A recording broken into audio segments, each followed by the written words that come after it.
stop sharing now. Great. And you're live? Great.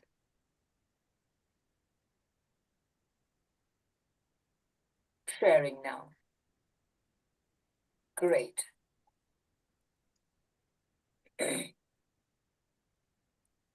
And you're live? Great.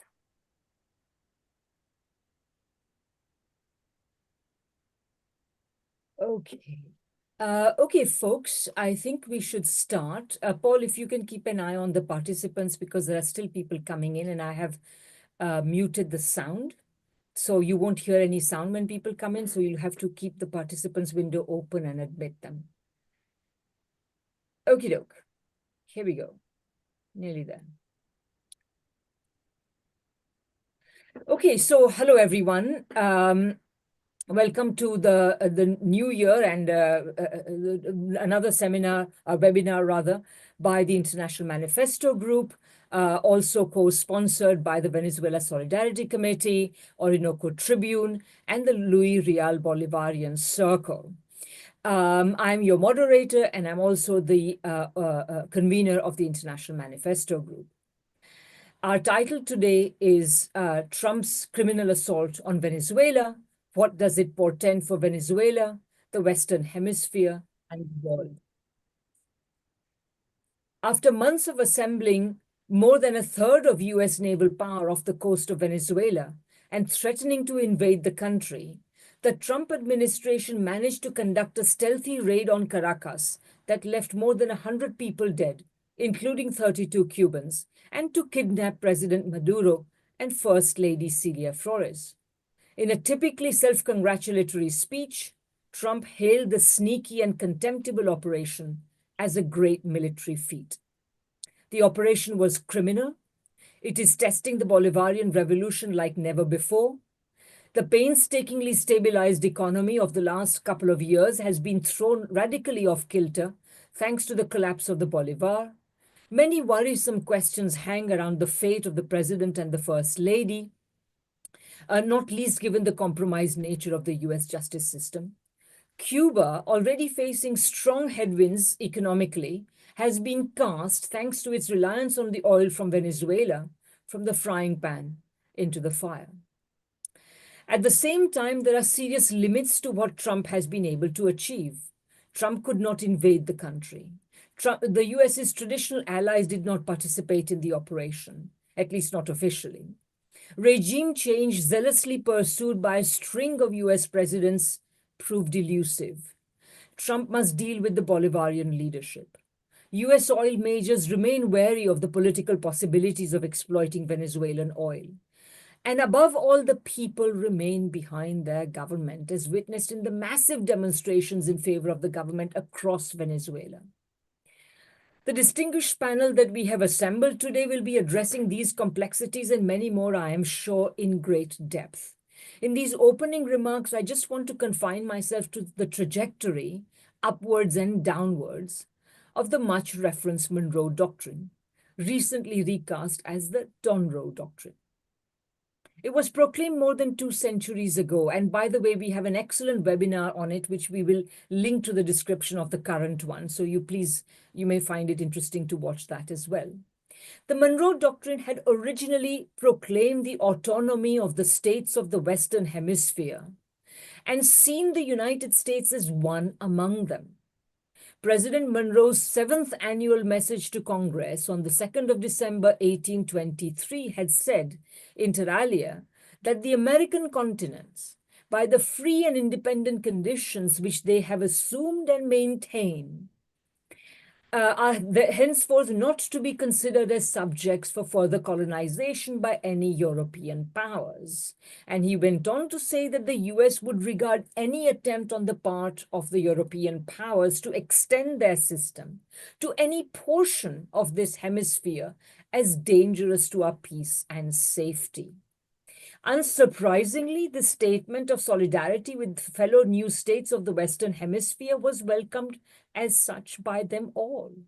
The trouble was that the United States simply did not have the power to enforce it in any way, It was, after all, just a new nation still getting off its feet, and European interventions in the Americas continued. So it was really more of a wish rather than a fact. This only changed about a century later when the United States gained in power, both industrial and military. President Theodore Roosevelt now added his corollary to it, giving the Monroe Doctrine the form that most recognize today. However, it is less often noticed that the corollary amounted to a US version of the colonial standard of civilization argument regarding the other states of the Western Hemisphere. And it's important to underline this because the United States loves to portray itself as some kind of an anti-imperialist power. As Roosevelt stated in a message to Congress in 1904, and he said this, "Chronic wrongdoing or an impotence which results in a general loosening of the ties of civilized society may in America as elsewhere ultimately require intervention by some civilized nation. And in the Western Hemisphere, the adherence of the United States to the Monroe Doctrine may force the United States, however reluctantly, in flagrant cases of such wrongdoing or impotence, to the exercise of an international police power. Arrogating," so that's the end of the quote, "arrogating to itself the power to police the hemisphere was tantamount to denying the sovereignty of the other states in it. This new version has justified the United States' various covert and overt interventions in Latin America, from 19th century gunboat diplomacy to 20th century interventions in Guatemala or Chile earlier, or Honduras or Argentina or Venezuela today. While most discussion of US interventionism in the hemisphere points to its successes, we must also know that the United States has not been able to prevent the advance of popular power and the assertion of sovereignty that must go with it, from the Cuban Revolution to the pink tide of progressive governments today. This pink tide may currently be ebbing, but there is no way forward for the region than for it to return with ever greater force and strength. This is the context in which Trump has vaingloriously added his own Trump corollary to the Monroe Doctrine in the National Security Strategy published last November.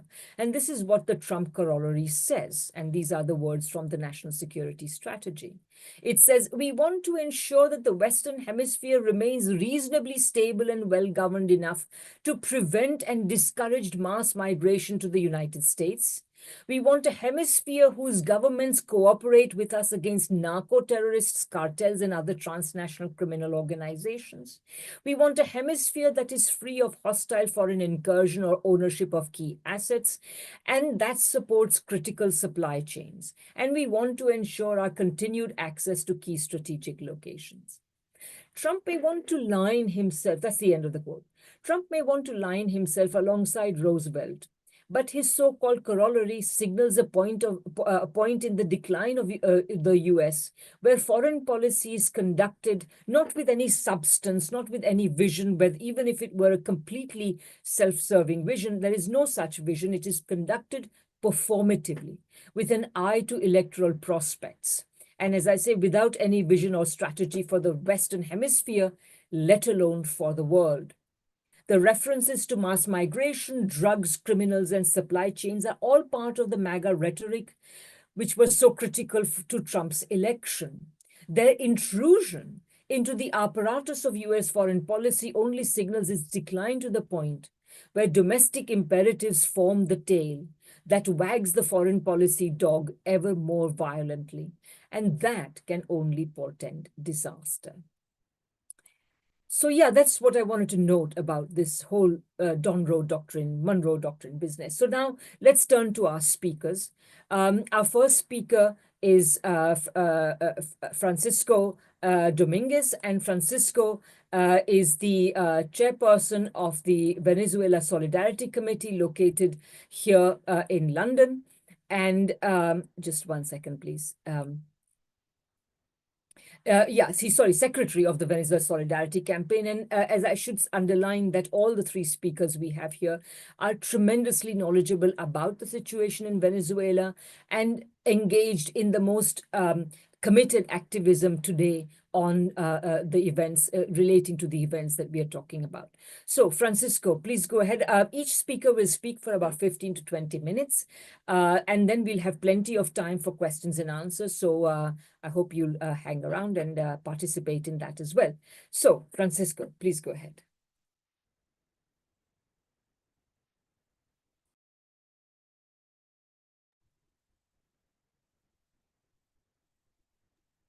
Radhika, can you open speaker view? Got it. Now I got it. Thank you. Thank you very much for the invitation, but also for the organization of this webinar. I think the key to the Trump corollary is the analogy with Roosevelt corollary, Theodore, where he engaged in gunboat diplomacy. Essentially said the United States has sufficient power and can pressurize countries through diplomacy, economics, and politics. But then he went further and said, given that they are not able to run themselves, the Latin Americans, then they need a strong power to sort it out, and therefore gunboat diplomacy. So I'm going to come back to that point later on, because I think that is quite an important feature of what is going on. What I intend to do, rather than go into the details of what happens, which most people know, is to try to understand what is going on behind it, what exactly are the forces and the drive which is behind all of this, which has affected Venezuela so badly. The first point I want to make is that the United States is facing a very severe decline. I mean, really, really severe. Some commentators already are drawing the conclusion that this decline seems to be terminal. I'm not a believer, but I'm praying to God that this is the case. His public debt is 38 trillion, and his GDP is 30 to 31 trillion. That is to say, this is a point I always make. If the United States were to use all the value it produces in 1 year, which is gigantic, the largest economy in nominal dollars in the world, and use that to pay the debt, it will still owe something like 8 trillion. 8 trillion is nearly double the combined GDP of all the Latin American countries. That gives you an idea of the problem.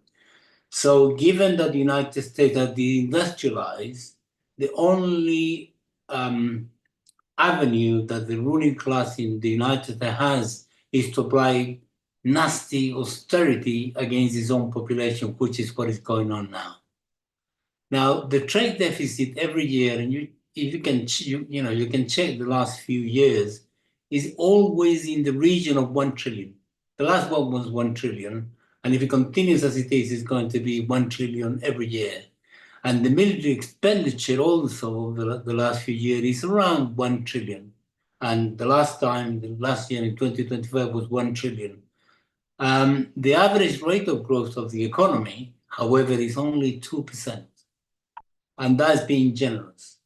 So if you were to compare with the main rivals as they see it, which is China, the average rate of growth of China in the period 2015-2025 is between 5 to 7%. This means the following, and this is quite important because that's the perception of the ruling class of the United States. In the next 10 years, the US economy is going to be 20% bigger, and China is going to be between 50 to 70% bigger, which from their point of view is intolerable. And you can see the priorities of US imperialism by the priorities Trump has established very clearly. First of all, he said very clearly again and again and again that he is going to increase military expenditure from 1 trillion to 1.5 trillion. That is to say, a gigantic increase of 50%. The United States has 840 military bases in the world. That's number one. But number two, another priority, which has got to do with the very palest state of the economy, is going to cut 1 trillion less for medical aid. And at the same time, he's applying tariffs, trying to tell countries what to do regarding, their own economy, which is not working. And has increased the budget for ICE, these paramilitary force, which is really nasty. The budget for it is being increased to $75 billion. So if you were to summarize that politically, which I'll try to do now, is the following. What Trump is trying to do is to establish a dictatorship at home in order to prepare military aggression against the rivals. This is mainly China, but not exclusively. And the conclusion, therefore, it is this. The US ruling class have drawn the conclusion, or significant sections of it have drawn the conclusion that they can only maintain their world supremacy by military means, no other way, because they haven't got any of the conditions to it. I haven't got time to explore that, but if any questions about that, we can answer them. Now, the important thing about the attack on Venezuela and the kidnapping of President Maduro and Cilia Flores is the reaction of the key institutions in Venezuela itself, including, the vice president, the armed forces, the Socialist United Party, the Council of State, the Supreme Court, and so on. They moved immediately to secure institutional continuity. It was extremely important. There was no panic, there was no mess, there was no complications. And the Supreme Court instructed, after making a decision, that Delcy Rodriguez, being the vice president, should become interim president. That is to say, this is equivalent to the president going on a trip, to a summit or something like that. So she is in charge temporarily while he's back, because the key point they're making is the real, the genuine, the legitimate president of Venezuela is Nicolás Maduro Moros, and she's going to be all in charge, which means there is no necessity to organize any election, and there is no pressure coming from the United States in this question. And the decision was very coherent. The Supreme Court, the Council of State, the armed forces, the Socialist Party, the government, the cabinet, and so on. And Delcy Rodriguez has explained very clearly the following. He said, we are facing the following. When they attacked, they gave us 15 minutes to give an answer, that is to say, to surrender. They said, if you don't surrender, because we already killed Nicolás and Cilia, that was the information that were given by the attackers, you have 15 minutes, otherwise we're going to kill you all. That meant Delcy Rodriguez, Jorge Rodriguez, the president of the National Assembly, and everybody else. And she, said very clearly, she said, we are not going to move. If that's the destiny, that's the fate, we are prepared to take it, but we are not surrendering. So this is quite important. They began to stand up almost immediately, literally within the hour, I suppose, which is beginning to shape what is going on. However, she said they are confronting the most powerful nuclear power on Earth, which is on a very aggressive pathway right now. So therefore, they have to have what you call a strategic, sorry, let me see if I get this right, a strategic patience and prudence. That is to say, they're going to bid for time for as long as it takes. And she explained also a few days later that they may have to take decisions which are complicated, which I think they will be in the circumstances, because Venezuela right now, given that the fleet is still deployed in the Caribbean Sea, the US fleet, then Venezuela is being compelled to do things under pressure with a gun, a massive gun, pointed to the head of the country. So therefore, in this context, it's quite difficult. They have done a huge amount of diplomacy. I cannot really go for all of it, but they have talked to the Chinese, they have talked to the Russians, they have talked to South Africa, they talked to the European Union, they talked to the United Kingdom, to Switzerland, they made an appeal to CELAC, they are collaborating with Spain, Brazil, and Colombia because they made a joint statement, and so on and so on. So this is quite important. They are trying to put together, this is my sense of it, the largest possible international united front to defend their right not to be attacked and try to restore that. that obviously will require some initiative at the international level, which I hope, and I think I know something is going to happen. They are defying the blockade. They continue to defy the blockade. And what they have done, again, we don't have time, but I think it's quite important. They amended the anti-blockade law on foreign direct investment in the oil industry in Venezuela. And the purpose of this is, on the one hand, to ensure that the government doesn't engage in expenditure, but allows multinational companies, foreign direct investment to intervene. And the way they put it is like this, just to summarize, their approach. Venezuela has sufficient resources to accommodate most of the major oil companies from the various power blocks. That is to say, they are not going to be a colony only, they're not going to be a colony of the United States, whatever the pressure is. Nevertheless, they understand that they have to do business with the United States. So this brings me to a very important dimension, which is the issuing by the United States, by the White House, of the National Security Strategy document, which was issued on the 25th of November 2025. We have seen these. I would certainly recommend anybody that gets the document and concentrates on page 5 of the document. The rest is sort of, all sort of decoration, but it's number 5. It's page 5, which is key. And in that, it states the following. They intend to exert total, and total means political, economically, militarily, and so on, total dominion over the Western Hemisphere. They now are not arguing this is the backyard. They're not arguing this is their neighborhood anymore. They're saying this is our hemisphere. It belongs to them. So therefore, what their argument is this.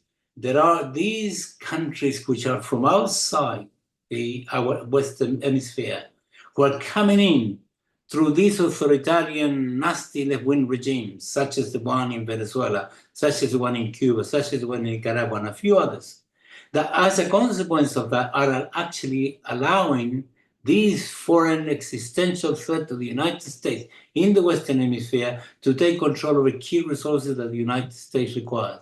And this is really what they're going. So in other words, what they're doing is the following. They are threatening everybody in the Caribbean, and certainly I think Cuba faces extreme vulnerability right now. There is, however, a reiteration of a very strong Venezuela-Cuba strategic alliance from both sides, from Cuba and from Venezuela. The United States is openly considering a full oil import blockade on Cuba in order to make it collapse. We'll see how it goes. And then China has started to intervene quite significantly regarding Cuba, not only sorting out or trying to help out with the energy difficulty that they have by setting up certain solar farms, already 55 of them, 92 very soon, which is going to contribute substantially to resolve the energy problems of Cuba without necessarily depending on oil. But also they gave Cuba $80 million and 60,000 tons of rice. However, Cuba needs every year 800,000 tons in order to consume, but that's a substantial thing. So I suppose this is going to continue. To make this worse, the continental relation of forces is deteriorated substantially in the last period. We not only have Milei, not only we have Noboa in Ecuador, we have Bukele, we have Cast, we lost Bolivia, we lost Chile. So the relation of forces is quite problematical in that sense. However, we have Mexico, Colombia, Brazil, and that is substantially significant in order to set up, this is my own terminology, a front of resistance against the worst excesses of this opportunity that the United States. So my understanding of what Trump is trying to tell the oligarchies in Latin America is the following. Allow US military bases in your countries, as many as we need. That's number one. Number two, break with China completely. Obviously, depending on the specific conditions. And the pressure is going to continue to ensure, going to intensify to ensure that the Latin American countries break with China. Allow us to actually pillage your resources. Just look at Milei, look at others. So we will take as much as we need under the best conditions from our point of view. And in exchange, will guarantee you, Latin American oligarchies, your political power by military means. This is the deal that is trying to do. I don't think it's going to work. However, this is what we are confronting. And the reason why I don't think it's going to work is because of this, the level of contradictions that this is already generating to create rogue regimes such as the one in Ecuador. The average criminality, you know, the number of homicides in Venezuela is 3 per 100,000 inhabitants. The average in Latin America is 16 per 100 inhabitants. In Ecuador is 70. That gives you an idea how bad it is. And Ecuador has become the narco state par excellence. And that is the kind of thing, the kind of relationship, the kind of political partners that the United States, certainly of the Trump type, would like to have. So this is what we're confronted, but we're going to have level of contradictions which are enormous. So, you know, we have to really prepare to create the biggest political front here with the unions, MPs, individuals, you know, as we have done so far, and we'll continue to do so as much as possible. And our key demands are the following, if I can finish with this. First of all, this is something that we sort of have forgotten because we're busy with defending Venezuela after this horrific attack. The United Kingdom is illegally retaining 31 tons of gold in the Bank of England. We want them back. And this is going to be through the United Nations Program of Development.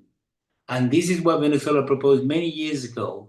And the argument by the United States, the European Union, was we should not give them the money back because they would use it for dictatorship purposes. And Venezuela said, give it to the United Nations, and they'll identify hospitals, health, education, infrastructure, and so on to be used. And still is a problem. And the argument, the legal argument the United Kingdom is using is it refuses to recognize the government of Venezuela. And the reason why it refuses to do so is because by refusing it, then it doesn't have to give the gold back. It does not recognize Guaidó because that doesn't exist anymore. Nevertheless, as a sort of, you know, clutching the straws, is recognizing the 2015 National Assembly that was elected, it's finished, ended up in 2020. They're still recognizing that. That's a really pathetic position. So I understand that Venezuela is going to start, you know, putting pressure on this, and we need to be aware of it because that is going to create a lot of problems for the UK government, especially after the pathetic attitude of Starmer not to condemn this grotesque, disgusting violation of international law, not only by attacking the country, but also by kidnapping the president. So, no war on Venezuela. No war on Latin America, immediate and unconditional withdrawal of the US Armada in the Caribbean, and immediate and unconditional liberation of President Maduro and Cilia Flores. Bring them back. Viva Venezuela. Indeed, Viva Venezuela. Thank you so much, Francisco. That was so informative and I think very heartening, even in these extremely difficult circumstances. Our next speaker is Maria Victor. Maria, let me ask you to unmute. Maria is a Toronto-based sociologist. She's herself originally from Venezuela, and she runs or she's part of the leadership of the Luis Real Bolivarian Circle there. So, Maria, please go ahead. Hello. Thank you very much for this webinar, Radhika, and all of you who are attending. I very much appreciate your solidarity and your interest in all of this, as these wonderful people that are on this panel are participating in it. Well, first of all, I have to tell you that I was heartbroken. You know, my beautiful city was bombed, my Caracas. This was something unbelievable. It's something that perhaps we'd always talked about or thought about or whatever, but never really thought it would happen. And it was a shock, and it is still a shock for the people of Venezuela to this day. I do want to say that there are there is a misinformation campaign out there. And one of the things that I've been saying is that the people don't care. The people are out on the street to ask Jesus, who is a newspaper man and knows on the street what is happening. But millions of people, millions of Venezuelans out on the street, even people who didn't actually like the government or Maduro or whatever, they are just outraged. And this is constant. There are prayer groups in every plaza. There are writing campaigns. So the Venezuelan people will not forget this.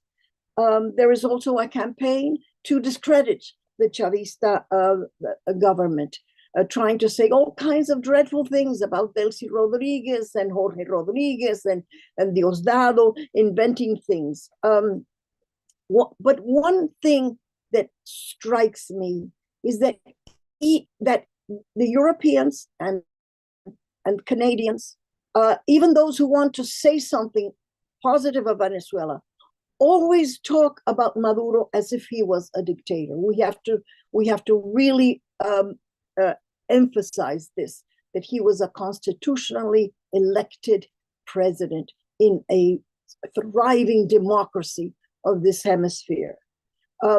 Now, there was fraud or attempted fraud in the 2024 election, but it was the opposition. There was a campaign previous to the opposition saying that there was going to be fraud, that the opposition was going to win. And if Maduro won, that meant that it was fraud. There was terrorist attacks against Chavistas and intimidation of voters. But most important, there was a cyber attack in the 2024 election, whereby 50 million attacks per minute during 20 hours occurred that stopped the transmitting of the vote from the voting station to the central station. This caused a glitch. And so, of course, the opposition said, see, it was fraud. They also created a false website that looked like it was official. But so this is what I want to say. If he was a dictator, he asked for a double count, but not just from the electoral authority. He asked the Supreme Court to do the count. What kind of a dictator does that? Another thing about the fact that he's not a dictator is that of all the presidents, he has really promoted the communes and the communal councils. And believe me, it was those rural communal councils and communes that fed Venezuela during the most horrific economic sanctions in this country, whereby there were more than 1,000 sanctions, where there was a scarcity of food. You couldn't buy food, you couldn't buy medicines. It was those rural councils that kept the food going. And believe me, there was no famine in Venezuela because of that. So he has governed with this leadership of democracy, of the communal popular power. And he's also a very kind man, I must admit. I have to say here in this venue something about Cilia Flores. She's not just first lady. She's la primera combatiente, the first combatant. She is a foremost lawyer. She was Chavez's lawyer who got him out of jail. She was Attorney General of the country. She is still, right now, a congresswoman. In fact, at one point, she was president of the Congress. She has been a great champion of women's rights. So this is a very exceptional woman. And I know you may have seen the pictures. When they grabbed her, she had bruises on her face and on her body because she fought those goons. And you know what she fought for? She said, I will not be separated from my husband. If you take him, you have to take me. Now, they were in a hurry because they had to get out of there in 15 minutes. And so they tried to beat her up and she wouldn't stop. And so they took her. What love, what courage. It is quite amazing. Now, I have to talk a little bit about the attack. This wasn't just an attack. This was an attack comparable to the attacks of the First World War with poison gas. This was an attack comparative to a nuclear bomb. this monster, Trump, had the audacity to boast about, oh, this wonderful, military victory of his, this gigantic country against a tiny country, and talked about his secret weapon, which of course is secret no more. He called it a sonic cannon. And this was horrific. Some of the bodies had to be identified by their DNA because their heads practically exploded. There must be I could say the world talking about this so that this weapon never be used again. It is a horrific thing that they used. It was a blatant, of course, violation of all the international laws from Geneva Convention down to all of them. But the nations of Europe and Canada have not really supported Venezuela. This is terrible. And it's very stupid of them because they're in the same crosshairs. These nations have not really defended the international law enough. What are the consequences of this? Well, the consequences are that, first of all, a sheer disgust in Latin America and the Caribbean. There's no turning back. There's no turning back. No matter what political position they have taken, the whole of Latin America and the Caribbean are quite disgusted. They may follow the United States or obey, but there is no more respect. There's no more hegemony there. There's no more, oh, these are nice guys. That is gone, and I don't know if it ever come back. But more than that, what there will be, and there will be, is a new arms race. Because all of the countries that feel themselves vulnerable because they have some resource that the United States may want. Well, what are they going to do? They're going to try not to go through what Venezuela did, and they're going to arm themselves. And more ominous than that, also, I dread it, but I think there will also be, it may be hidden, but there also may be a run on trying to get nuclear weapons, because obviously if you've got a nuclear weapon, you won't suffer the fate of Venezuela. Now I have to talk a little bit about Canada. So Carney went to this forum, gave a great speech, said what we all knew, that the international order wasn't working. But the interesting thing was that he's a banker, and he told other bankers. By the way, Carney was the director of the UK National Bank when they stole Venezuela's gold. He gave great support to Greenland. Now, I support Greenland. Oh, God help them. Trump goes after them, but they were just threatened. But Carney did not support Venezuela. His pathetic statement wasn't even a support. And this is crazy because Canada, for sure, is in the same boat as Venezuela, because they're going to come for Canada's oil, Canada's water, Canada's potassium, and Canada's Arctic. But of course, they don't want to say, oh, we're the same as Venezuelans. Oh, no, we're something special. So it is really sad to see that the Europeans and Canada have not adequately defended international law. And Canada now talks about diversifying economically from the United States. Well, it doesn't work unless you also separate yourself politically. 2 times Canada has lost an election to be on the UN Security Council. Why? Because it was considered Tweedledum, Tweedledee to the United States, because it's always voted with the United States. It has to separate itself from that if it does. Now, one of the things that is kind of tricky is that Canada does need to rearm itself, but it has to, again, disengage from American arms. It has to disengage from all of these pacts it has with the American army. In fact, I have learned that the Canadian army is actually doing some exercises on how to protect Canada from the United States. So Canada is, I think, slowly coming to recognize that the real enemy is not in far away China or Russia. It is right there across the river from Windsor. We have a foreign minister who's a disgrace, who doesn't even know what international war is. And we have, as Radhika talked about very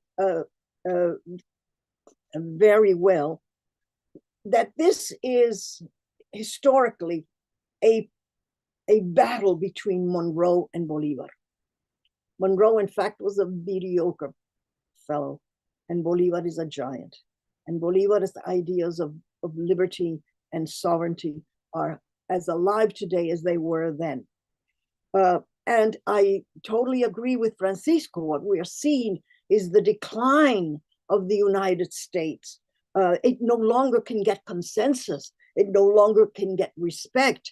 And it isn't just because Trump is a lunatic, a malignant narcissist, a man who obviously has a completely scrambled mind, but all those around him, okay, who are backing him. So I am of the opinion that, yes, take Trump away, but you have this group of fascists that have taken hold of the United States government.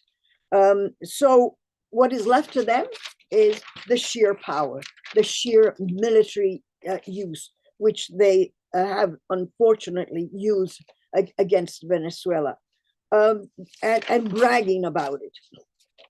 Now, I believe that Venezuela will come out of this well.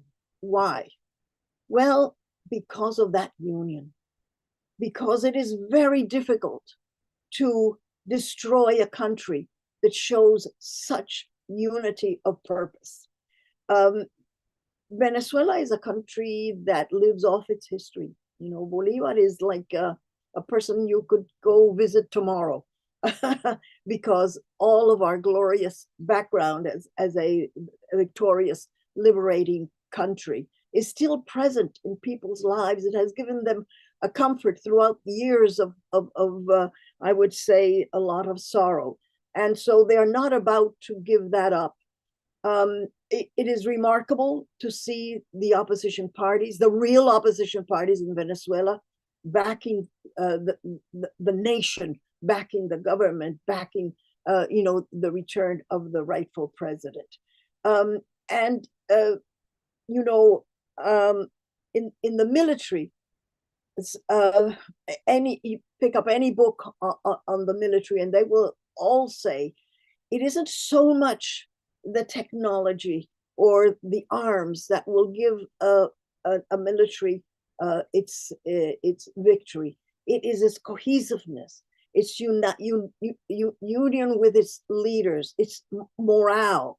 Well, Venezuela has that morale, and even though they have suffered this tremendous thing, you see it in every word that comes out of the people on the street. I am glued to the radio. I am glued to the TV. When I get sorrowful, all I have to do is just turn it on and listen to my people, because they have that strength and they have that hope. And I think that all of Trump's shenanigans will not work. They're not working right now. Just lately, they were saying, "Oh, we stopped seven oil tankers." Yeah, but 20 got away. So Venezuela is still breaking that wall that they're trying to build against our oil tankers. And also, I have to tell you that Delcy Rodriguez is doing a tremendous job with this gun pointed to her head, or I should say also the gun pointed to the head of Nicolás and Cilia. And yet Venezuela has not reneged its brotherhood or sisterhood with Cuba, or its great union with China and Russia. The first person that that Delcy spoke to after the kidnapping was with the ambassador of China. And China and Russia are there, and a lot of things are happening behind the scenes to support Venezuela. So yes, Venezuela will say, we'll sell oil to the Americans, but we will also sell it to the rest of the world. And she has not yielded. She has not yielded at all. And she's playing for time, and she's doing a fine job. I'm so absolutely in awe of what she is doing and what Jorge Rodriguez and Diosdado are doing. So I will say, as the Fidel has taught us, venceremos.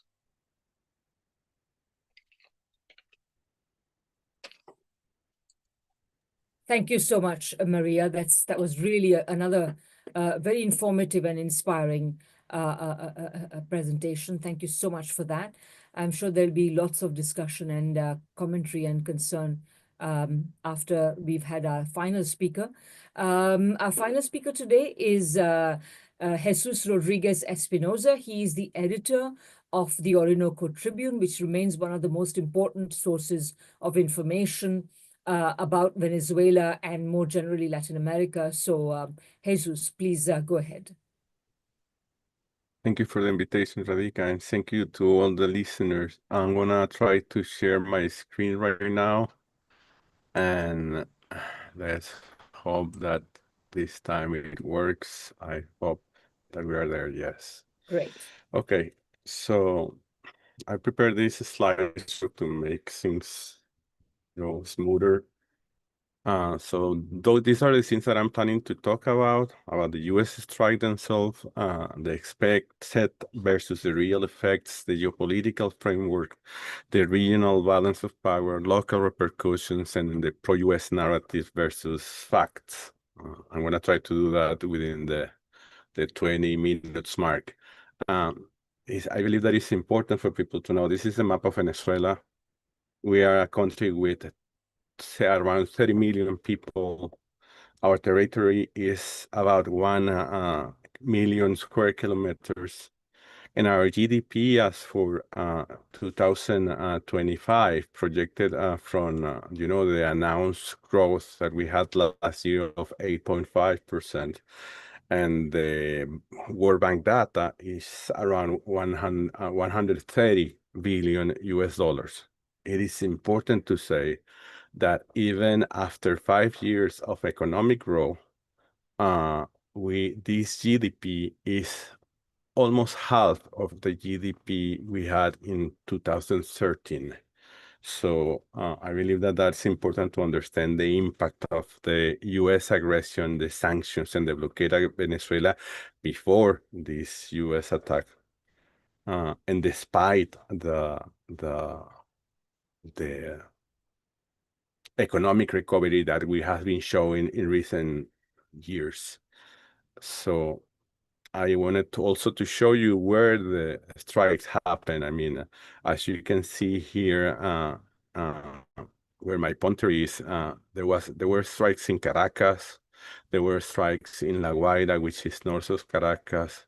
There were strikes in Charallave, which is south of Caracas. There were strikes in Maracay, in the Libertador Air Base that is there. And there were strikes in Higuerote, where there is another naval base. So those were the strikes that happened in Venezuela on January 3rd.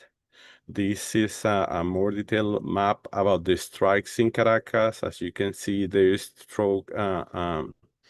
the La Carlota military base, for Fuerte Tiuna, a military complex where President Maduro's residence was, El Volcán, which is suburb of Caracas, where there are a lot of telecommunication, infrastructure, and also around there was the EVIC and some universities of Venezuela.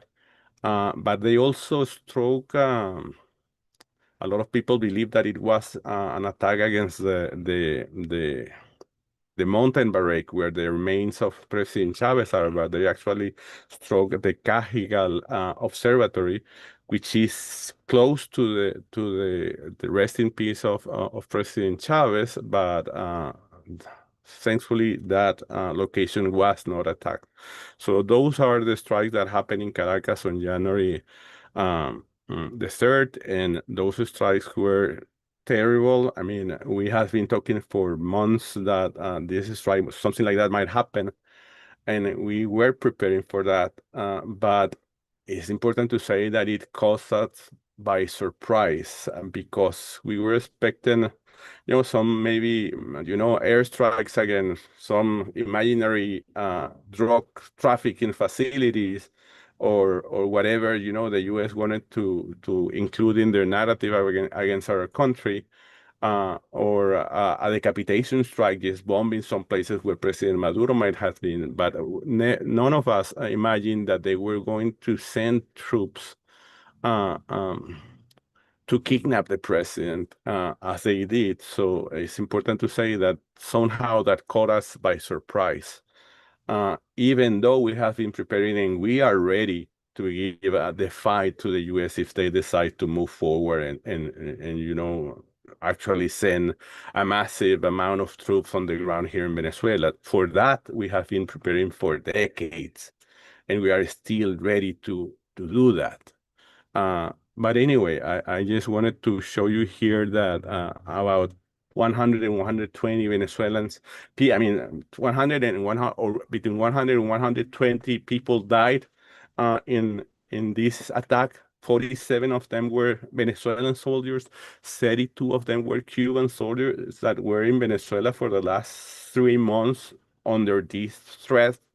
And under the brotherhood, the strategic brotherhood that we have with Cuba, and about 120 and 150 Venezuelans were also wounded after the U.S. strikes. It's important also to mention that there's this psychological, there's a lot of indignation, rage, hatred, in the minds of many of us here in Venezuela for what happened. I personally feel violated somehow. Not only I feel disgusted by the violation of the sovereignty of my country, but I also feel violated myself. It's hard to describe that feeling, but it's there. But we have been successful enough to translate that those bad sentiments into unity, into strength, and I believe that is important to highlight that too. And to those numbers, we have to add the 170 people. Actually, that was changed before yesterday when the U.S. launched this most recent strike against small boats, because I believe that actually right now the number is 122 people killed by the U.S. in the Caribbean and the Eastern Pacific as for January 23rd. It's important also to say that 39 of them are killings in the Pacific Ocean, and only 48 of them are in the Caribbean. But the U.S. used this narrative of these strikes to strengthen this narrative against Venezuelan elect drug trafficking, whatever, that they launched before the strikes against Venezuela. And it was evident, especially after listening President Trump in the press conference that he had immediately after the attacks against Venezuela, that the issue was not drug trafficking or anything like that. It was oil, and it is evident, and all of us know that that's the real, interest of the U.S. Actually, President Trump mentioned the word oil 27 times in the few minutes that he had to explain the attack against Venezuela. So that gives you an idea of what's really behind the U.S. strikes. The expected goal, from my perspective, to decapitate Chavismo, I'm talking about the expected goal, the U.S. expected goal. They wanted to decapitate Chavismo. They wanted a coup d'etat in Venezuela, social unrest, institutional crisis, the collapse of the country, and none of that has happened. The only thing that they achieved was somehow, partially decapitate the leadership of Chavismo by kidnapping President Maduro. But immediately after that, the constitutional, framework of Venezuela and of Chavismo very fast and in an extremely cohesive way move to launch the constitutional succession chain that is established in our constitution, and in recognizing, as Domingo said, that we are in front of an extraordinary situation not contemplated in the constitution, because no constitution in the world expects that the president will be kidnapped. But within that analysis made by the Supreme Court, Vice President Delcy Rodriguez was appointed acting president. And not acting president under the normal rules established in the Constitution, because those rules demand the calling for elections within 90 days, but on an exception that the Supreme Court decided that was needed to be done because of the nature of the attack. And the nature of the absence of President Maduro. So I believe that is important to highlight that, because a lot of people are talking about the need of Venezuelan elections soon and things like that. And the Supreme Court clearly established that and that Delcy Rodriguez is just acting as president while President Maduro returns to his post. So that's a discussion that or a narrative that is, I believe, that is going to be launched and actually is running already out there in the media and mainstream media and social media platforms. What were the real effects? Of course, I already said the kidnapping of President Maduro. I already mentioned the solid state unity, massive Chavista rejection, as Domingo mentioned, which translate into this massive, almost daily protests of mobilizations of Chavismo, denouncing the attacks and demanding the return of President Maduro. I already mentioned the constitutional succession that we saw, yes, within hours after the U.S. strike. Chavismo, of course, is in power. And that is something that we said for several months, expecting these things to happen. But it's important to reiterate that Chavismo is bigger than its leadership. Chavismo is a real movement, it's a reality. And for that reason is that we are showing something that has not been seen, if you ask me, from what I know in history, which is that you launch a decapitation attack. The U.S. launched a decapitation attack like the ones that we are seeing right now, and we are still united, and we are still, I'm talking about Chavismo, is still in control of the situation in Venezuela, and that's extremely unusual. And that says a lot about what we have been saying for years, which is that Chavismo is a real movement. It's something that goes beyond our leadership. Of course, our leadership is important, but Chavismo is bigger than that. Of course, I already mentioned the shock, the disgust, indignation, and the psychological trauma that we experience as Venezuelans, suffering and living these U.S. strikes, raids. And also, it's important to say that the effects also means negotiation and resistance weakness, and that also was already somehow explained by Francisco and by Maria, which is that we are dealing with the situation, trying to preserve the peace of the country, the integrity of the country. With a gun in our heads. The gun is not only in the heads of acting President Rodriguez, but also, or Diosdado Cabello or Jorge Rodriguez. The gun is actually in the heads of all Venezuelans, because we are the ones that are going to suffer if the U.S. decided to launch a full, occupation operation against the country. So what is the geopolitical, framework there? where all of this happened. I mean, a lot of us believe that when President Trump began to talk about Greenland or the annexation of Canada, about changing the name of the Gulf of Mexico, taking the Panama Canal, talking about Venezuela, we saw that he was crazy. But right now we know that he was not crazy, that was part of the plan that is clearly seen in this U.S. national security strategy that was released a few months ago. And in addition to that, the military penetration that we see in recent months, in this last year under the second term of President Trump, that we see in Dominican Republic, Trinidad and Tobago, Guyana, Ecuador, Peru, and Argentina, is also part of that strategy of controlling the hemisphere completely. The only thing, and I believe that Domingo somehow mentioned it, is that the U.S. do not have the financial muscle to launch, the control of the region like they might have done in the 80s or the 70s of last century, and they will now have to do it militarily. What is the global the scenario? The new global scenario is the one of a U.S. Loss of a strategic, hegemony in the world because of the rise of new powers like China, Russia, India, Turkey, Brazil. And because of that, they are trying to secure this area of the world that they consider the backyard. And in doing that, they are trying to secure control of natural resources. But again, it's going to be hard for them to secure that without having the financial muscle to try to convince the countries in this part of the world that they are an option and that China is not a good option, or Russia or India or Brazil.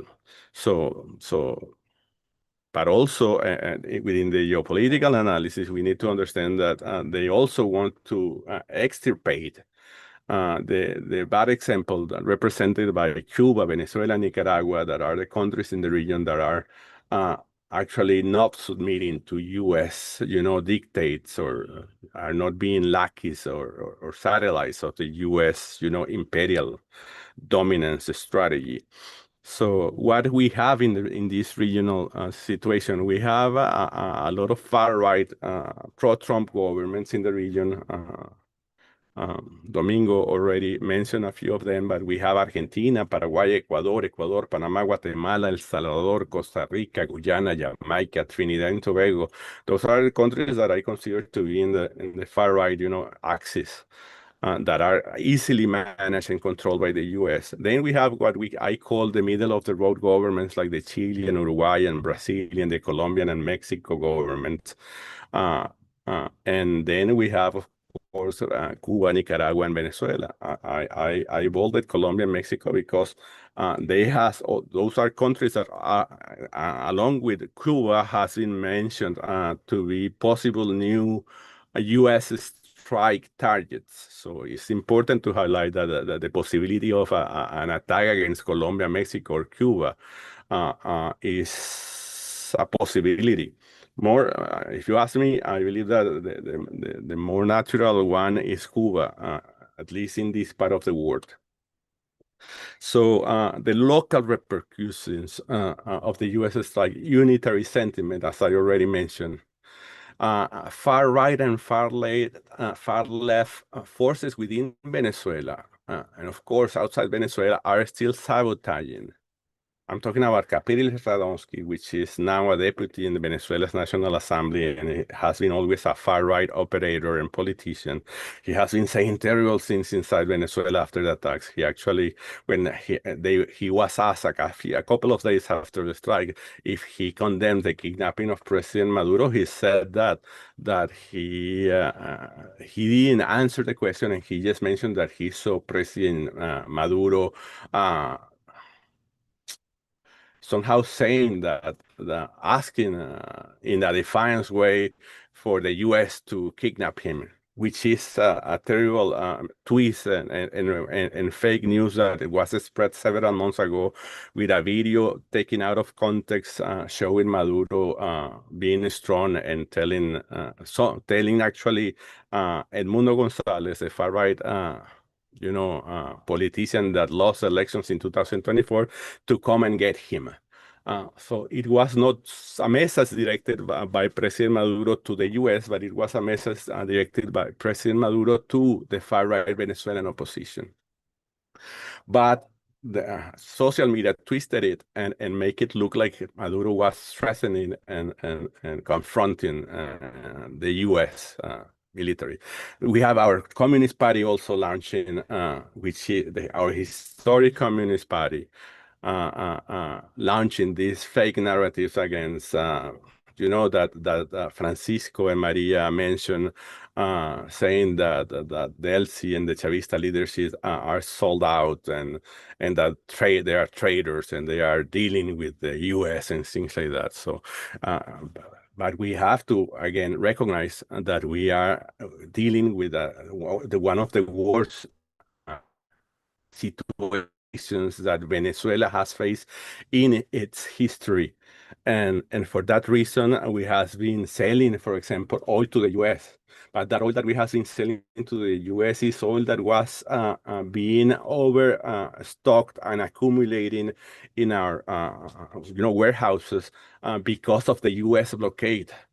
We are talking about resuming diplomatic relations for several reasons, but it's important to say that also it happens because not only because of the necessity to deal with the liberation of President Maduro, which is an important one, but because for several years we have been negotiating this resumption of diplomatic relations. I was a former diplomat and I have friends in the foreign ministry of Venezuela, and at least for the last 3 years, I've been hearing rumors that we were about to resume diplomatic relations with the US. So that's something that has been in the making for years. And this visit of the CIA director was something used by the US and these far-right and far-left operators to try to break the unity of Chavismo. And that's what we need to understand. And these are just attempts to break the unity of Chavismo. And it's important to understand that this CIA guy is a close ally, friend of President Trump, and he came here just to as part of these last minute negotiations that we are doing with the US, and not because he was awarded with a medal or whatever, which was also spread on social media platforms after his visit. We are talking about the reform of the hydrocarbon law, the oil in Venezuela, and that reform is not actually extremely new. I mean, we are trying to incorporate the dealings and the legal framework that we have been using for the last 3 or 4 years within the anti-blockade law into this new reform that is being attempted right now of our hydrocarbon law. Also, there's also the possibility of a visit of Delcy Rodriguez to Washington. People have been talking about that, and that might happen. And if that happens, we don't need to say that Delcy Rodriguez, by doing that, is a sold out or is a traitor or whatever, because we are actually trying to deal with the US aggression. Sanctions easing and economic optimism, that's something that hasn't happened actually a few days. In these recent days after the US strikes, the US has been forced to change some of the sanctions against Venezuela in order to allow these new dealings, this sale of oil that I mentioned. And as hard as it might sound, we have been somehow we feel Venezuelans here in Venezuela. We feel that we feel optimism. We take that like a good sign that maybe this asphyxiation, economic asphyxiation that the US has been imposing on us for the last almost decade is going to somehow be ease a little bit, and we will be able to breathe a little bit easier.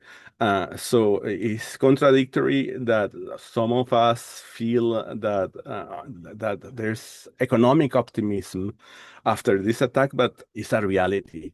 So now this is the last slide, and I just want us to show here that somehow reiterate what I already said about this pro-US narrative, the narrative of treason of Chavismo as a whole to give up President Maduro, of this that there's negotiation of Diosdado or Delcy Rodriguez to displace Maduro, that there are negotiations of Maduro, that actually what happened was a negotiation launched by Maduro with the US, which is an stupidity if you analyze the facts.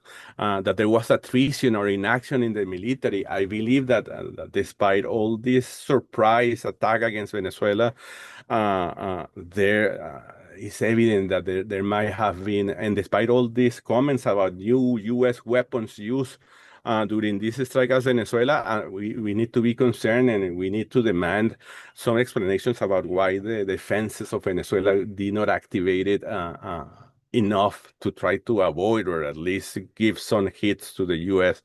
during the operation. But that's something that I believe we need to wait, be patient, because those things are not going to happen, immediately after a U.S. strike. And what are the counter narrative of, the Chavista counter narrative to this U.S. propaganda, CIA attempts to divide Chavismo? I would say that if Maduro is a sold out or negotiated with the U.S., why the U.S. kidnapped him and why the U.S. launched this massive military operation just to take him or kill him, maybe. And if Delcy is a sold out, why the U.S. continues seizing oil tankers, for example. If the U.S. controlled Venezuela, why the U.S. is continuing seizing. Actually, a couple of days ago, there was this 8th tanker that was seized by the U.S. Southern Command in the Caribbean Sea. Or why they are threatening to kill her or to kill Diosdado, the leadership of Chavismo, if the U.S. is in control of Venezuela. If Trump controls Venezuela, why Venezuela ratifies its alliance with Cuba, Russia, Iran, or China? I mean, those are questions that reasonable, intelligent people should ask themselves if before launching these pro-US, pro-CIA narratives against Venezuela. So with that, I will finish my words, and I hope that I provide some clarifications to the audience. Un abrazo, compadre. Thank you so much, Jesus. That was really great. Maybe we can stop sharing now. And I thought it was really a fantastic presentation, going into some really important nuances and complications of the situation. I can see already 3 hands, and there has been a lively discussion in the chat. But before we go to the questions, let me just very briefly announce. Going into some really important. Sorry, very sorry. Important. I was just sharing the YouTube channel with people who wanted to know where they could see this whole presentation. And before we go into questions, I would also like to announce our next webinar, which is, you can see here, it's entitled Anti-Imperialism in the Sahel. It's about the newly created Alliance of Sahelian States and the recent spate of coups against essentially pro-Western governments in the Sahel and what it means for the region and for the world. I'll be moderating it, and we will have Gabriel Rockhill, Ndongo Sambasila, Rob Lemkin, Fanny Pigode, Miriam Kane, all amazing speakers with a lot of really in-depth knowledge about what's been happening there recently as well as historically. So I think in both ways, it'll be a really fascinating webinar, and it is in a week's time, next Sunday, at the same time as this one was. So please, you'll get if you're already signed up with us, you'll get an email about that. But otherwise, please just find us on the International Manifesto Group website under activities. Okay, so I will stop sharing now and go to the questions. I would like everybody, there's a lot of interest in discussion, so I would like everybody to keep their questions extremely brief and ask 2 questions at a time at most. I will go to Thrasivoulos first. Please go ahead, Thrasivoulos. I will ask you to unmute, so you will be able to unmute.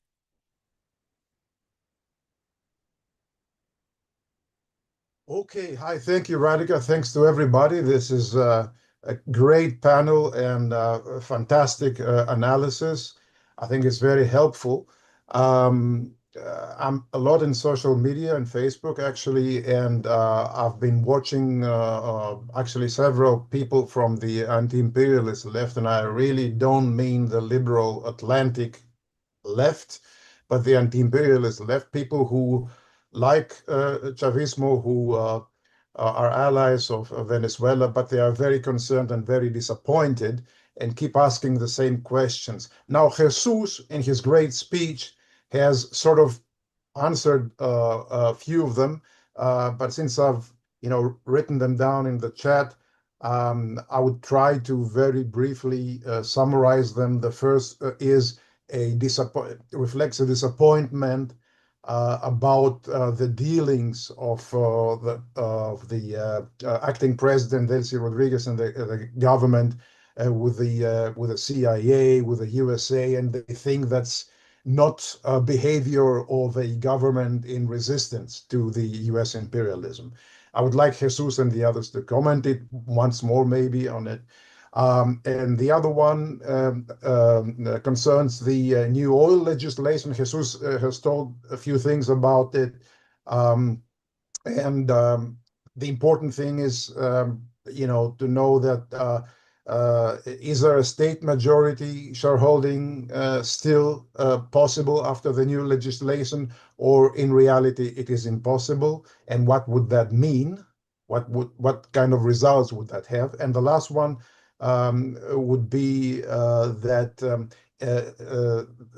these people think that actually what now happens is not a breaching of the embargo, and if it is, it's not important from the perspective of US imperialism, because they don't need the embargo, these people say, now with this new legislation. So thank you very much. That would be the questions. I think they're important ones. I'm not one of these critics, right? But I'm interested in knowing what you think about these problems. Thank you. Great. Thank you so much, Sasivulos. Dr. Kimenku, you're next. There, I think you should be able to unmute now. Okay, great. My question is there any consideration of a formation of a regional defense bloc among Latin American countries? Great, thank you. Very short and sweet. And since I have only two more, I'll take them both and then we'll go for a round of answers. In that case, I'll just take one more and then we'll go to the next two in the next round. So, Tom, please go ahead. There. Okay, I'd just like to give you some idea of how unpopular Trump is in the United Kingdom, in Britain, regardless of the statements from our Prime Minister. Because even our Prime Minister now, his position is being challenged. There might be attempts to unseat him. Part of the shock about Venezuela was the fact, as you know, an element of regime change was presented to the government of Norway over Greenland. And we are all finding ourselves trying to oppose US imperialism in this country. As you see, behind me, there's a little peace symbol, and there will be, we hope, extensive demonstrations against the location of US nuclear weapons in the east of our country, and of course in most of Europe. So I get a distinct impression, but because of events as has happened in Venezuela, Trump is stirring up a whole lot of opposition. He went against his own Congress when he disobeyed the legislation that came in after Vietnam, which was the War Powers Act. He disobeyed that when he attacked Venezuela. And I get a distinct feeling just on small issues like the visit of our king to the United States. There are people now speaking out against that. So popular support, I think he has a unique ability, Trump, of managing to upset literally thousands of people, both in his own country, for actions of ICE and in a lot of other countries. So we might look forward to his impeachment maybe in about a year. Thank you, Tom. Okay, we will take a second round of questions later, but for now, we have quite a lot of questions. So I will go to the speakers in the same order in which they appeared first. So Francisco, if you can, hope you can unmute yourself and please respond to any and all of the questions you wish to respond to. You don't have to respond to all of them. Where are you, Francisco? Here we are. Okay, there. You should be able to unmute. Thank you. Yeah. Yeah. The most important thing is that in the decline of the United States, it became extremely aggressive. It's like in everything and everybody. And this is the conclusion of the ruling class of the United States, that they want to maintain a supreme global position by military means. And that's why the United States has been waging war all the time. I think it's been waging war against multipolarity. Because de-dollarization, BRICS, the Organization of Shanghai Cooperation, the Belt and Road Initiative, and many other things actually represents what they see as an existential threat. And the complication from the point of view of the United States is the United States cannot offer anything to anybody except military bases, pillage, and repression. That's really what the issue is. So from our point of view in the Venezuela Solidarity Campaign, the crucial question is the total, absolute, and unconditional defense of Venezuela's sovereignty and its right to self-determination, which is seriously, gravely under threat right now. Now, if I were to be in charge, which I'm not, and I don't think I will ever be, but if I were to be in charge of a state that is under the threat of a nuclear power of that nature after that massive attack, then my line will be, if I were to say, okay, I'm going to go for a confrontation right away, I'm going to sort of walk towards the United States and challenge them to a fight, which would mean we'll disappear. So given the actual relation of forces continentally, and given the monster that Venezuela is facing, the only sensible thing to do is to bid for time for as much as possible. And that's exactly the responsible political attitude, particularly from a Marxist point of view, if that's the argument that seems to be being put forward. My concern will be to defend Venezuela and the people of Venezuela and the national sovereignty of Venezuela, know whether they have done something wrong, because they haven't. Venezuela is guilty of nothing regarding this, nothing. Venezuela has done nothing wrong.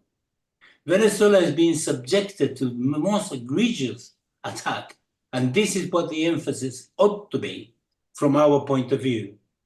I'm aware of discussions from sections of the left in Venezuela which are completely insignificant, but still, contaminate things around the place, suggesting that Nicolás Maduro is neoliberal. That's preposterous, for goodness sake. It's totally preposterous. If President Maduro were to be neoliberal, there is no reason for the United States to attack it. None whatsoever. So therefore, the question is, was any problem? Can anybody tell me whether there is any revolution that doesn't have complications and problems? Revolutions are messy things. They're complicated. People do make mistakes. Things happen. But the overall line of direction of the Venezuelan Bolivarian revolution has been absolutely fantastic. The ability to influence the region so much with regional integration, the setting up PetroCaribe, the performance, the execution, implementation of Operation Miracle that operated 4 million people, the reduction of poverty all the way through, the recovery of national resources, the intention to set a Bank of the South, and so on, and so on, and so on. And the restoration of the dignity of the people everywhere in the region is fantastic, even to the point of expelling the US ambassador and in many places. So this is what it is. And that's why the United States is targeting it so badly. But just I want to make a final point. Venezuela, over the last period, has had 19 consecutive quarters of economic growth. 3 years ago, the rate of inflation in Venezuela was 1.5 million%. Now it's single digits. Venezuela, this in 2025 is going to grow by 8.5%. Venezuela used to import 70% of the food. Now, Venezuela is 97% self-sufficient. And in these very difficult conditions, the revolution in Venezuela has been 5 million bloody houses, excuse the French. Show me any bloody country in the world, not one, even advanced countries, that has actually built 1 million social housing anywhere in the world. This is the key. Venezuela remains a beacon, and nothing is going to deviate us, certainly in Venezuela campaign, to ensure that we actually concentrate on the right thing. And that's why we organized 2 pickets outside the residence of Keir Starmer to denounce him for being so pathetic in not denouncing this gross violation of the international law. But more than that, there is an early day motion in Parliament, which was put forward by Labour MP Richard Burgon, who so far has got 40 MPs supporting it. This is the way forward. And this is what I encourage everybody to do. Do not try to tell the Venezuelan government what to do. They know better. You don't. Thank you so much, Fernando. Maria, please, if you would like to respond to any of the questions posed, please go ahead. Oh, and let me find you and unmute you, Maria. There we go. Hello, can you hear me? Okay. Yeah. Thank you so much, Francisco, for that. And I totally agree with absolutely every word you say. You know, the armchair revolutionaries who get out a book about how revolution should be and should not be are not on the ground. They're not on the street. They don't have the responsibility for a whole population. They don't have the responsibility of feeding a whole pueblo. And they're nitpicking, because the most important thing is what Francisco just said. You've got to support Venezuela. We have been horribly attacked. This is an attack like no other, with weapons that we've never even heard of, which should be banned. Our president has been kidnapped. Don't accept that people say arrested or captured. He was kidnapped. This is a crime of the worst order, and Venezuela deserves that every person who considers themselves a progressive socialist or just simply not on the right should be supporting Venezuela. But there's one thing I want to I want to give as a comfort to the people who think this way, who think that maybe our revolution has been somehow sold out. Well, one of the great achievements of the Bolivarian Revolution has been the education, the concientización of its people. For 25 years, the Venezuelan has worked on this. Venezuela was declared a place with no illiteracy by the United Nations. And the type of education that people have had has been a critical thinking education. I'll just tell you one example. I was in El Valle. This is the very poor area just outside Puerto Tuna a few years ago. And I was sitting on the ground talking to some people there. And this old gentleman started talking to me about geopolitics. And I'm thinking, I'm a university professor, and I am having one of the most sensible conversations with this man here on the ground of this poor area, who was so intelligent and so knowledgeable of what was happening in the country. Now, why is this? because of the Bolivarian Revolution. And when I hear the people of Venezuela, the ordinary people on the street talking, yes, some would say slogans here and there, but when they are actually asked, I am amazed that they're at the sophisticated level at which they are talking. I have to tell you that perhaps if I went on the streets of Canada and asked, Joe, whoever what by, I would not get that kind of critical thinking. So in Venezuela, we don't have a mass of people. We have un pueblo organizado, a people who are knowledgeable, who are conscious of their role in history, their role in the country, their economic and political role, and they are not going to give in. So these people who sort of say, oh, well, Elgelsi is talking to the Americans. Of course she's talking to the Americans. Of course she has to get herself out of this, get the country out of this problem, using all her wit, using all the diplomacy that she can. And as for selling oil to the Americans, we've been selling oil to the Americans since for a century. It's not the selling of the oil that is important. It's the conditions on which they are being sold. And those are being very, very much protected by the government. Just think, the United States said, you can only sell oil to us. And it was an absolute no. No, we're not going to do that. This is a resource that the world needs. And whatever country wants to come here to sell it, to buy it, we will buy it. So please, people need to understand that the life of the president and his wife are on the line, and another military attack is also on the line because those cowards in the U.S. Congress have just denied a resolution to say that Trump has to ask permission. The United States is a government, is a country that is ruled by murderers and thieves. And those people in the Congress have just proved it. So Venezuela is in a bad situation right now and deserves all of our backing, not nitpicking as to, oh, don't speak to the CIA. Why do you think the CIA went to speak to Delcy Rodriguez? To give her a medal? They went down there to harass her. They went down there to threaten her. They went down there to again say, we're going to kill you if you don't listen to what we want. They are ruthless. They are thieves and they are murderers. And we have to be on the side of the angels.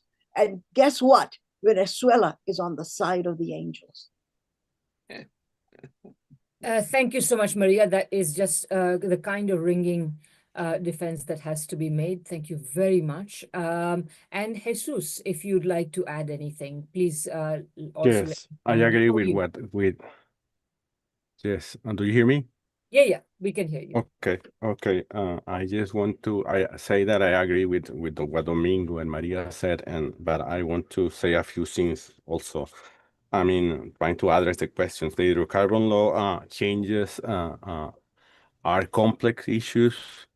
Not all the information is out there, especially because many of the changes that are supposed to be introduced are related to the schemes designed in the anti-blockade law, and all those negotiations and details have not been disclosed, not because the Venezuelan government is a bad actor, but because it actually that law was designed to allow Venezuela to bypass the U.S. blockade against the country, and there was secrecy around that law. But what has been said is that there will not be changes, and we have been publishing in Orinoco Tribune several documents and analysis in recent days about that. I suggest you to read them, but from my reading of those documents and analysis, I understand that there will be no changes in the stakeholder, a structure designed by the original law, and also, but that there will be maybe changes in the royalty in some cases, because this reform attempts to to improve the production of oil in what are called green fields, which are these fields that are not actually currently being exploited, and what Venezuela wants is to have more investment in those fields in order to increase oil production. Also, there are changes and in the selling structure. PDVSA has the monopoly of selling the oil, and these changes are also proposing to allow the international corporations participating in the oil activity in Venezuela to sell directly their output internationally and things like that. So, but I suggest you to go deep into the documents that we have already published in Orinoco Tribune. The CIA meeting, Maria already explained it very clear.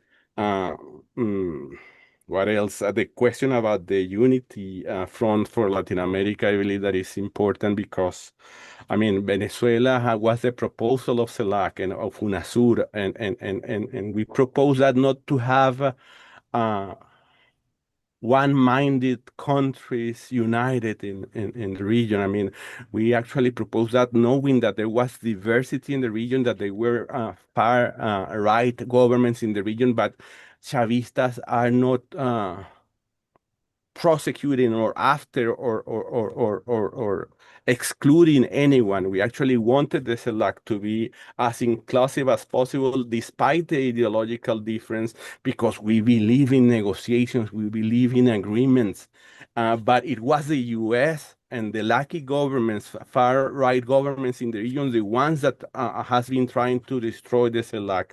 But CELAC has been saying several things. Actually, the countries that I mentioned in my presentation, the 10 countries that I mentioned at the beginning in Latin America, are the countries that did not sign a CELAC a statement that was proposed after a few hours after the U.S. aggression against Venezuela, and they are the same countries that has been there for several months already, and we need to understand that CELAC is at least trying to present a unitary proposal, but it's complex, especially under the balance of power regionally, and because the U.S. pressured those far-right countries to not participate in any and to boycott any unitary, thing. And also, I wanted to mention something that I believe is extremely important.